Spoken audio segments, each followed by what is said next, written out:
తిరుమల తిరుపతి గోశాలకు MLA TDD సభ్యులు జ్యోతుల నెహ్రూ పశుగ్రాసం పంపించారు.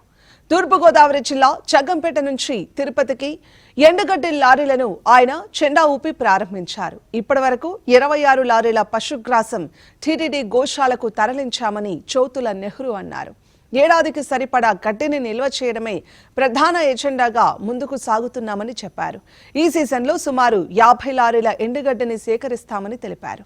తన నియోజకవర్గంలోని రైతుల సహకారంతో శ్రీ జ్యోతుల నెహ్రూ ఫౌండేషన్, శ్రీ శ్రీనివాస సేవా ట్రస్ట్ సంయుక్తంగా ఈ పశుగ్రాసం తరలింపు కార్యక్రమానికి శ్రీకారం చుట్టాయని జ్యోతుల నెహ్రూ అన్నారు.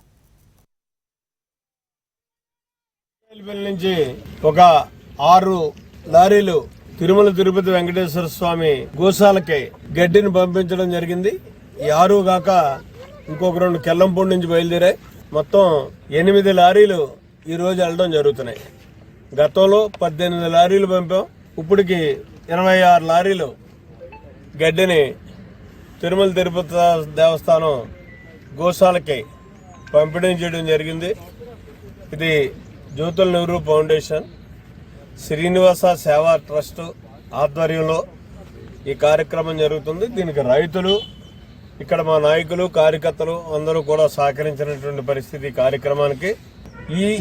ఈ ఖరీఫ్ సీజన్లో ఒక 50 లారీలు పంపాలి అని చెప్పేసి అనుకున్నాం. ఇంకొక 24 లారీల వరకు కూడా పంపించేటటువంటి అవకాశం ఉంది. ఎంత గడ్డి దొరికితే అంతా కూడా తోలాలనేటటువంటి నిర్ణయంతో ఉన్నాం. ఎందుకంటే అవసరం అనుకుంటే 1 సంవత్సరానికి నిలవైనా సరే వేసి అక్కడ గోశాలలో ఉన్నటువంటి గోమాతల్ని పరిరక్షించాలనేటటువంటి ఆలోచనతో ఉన్నాం ఈ 2 ట్రస్టులు కలిసి.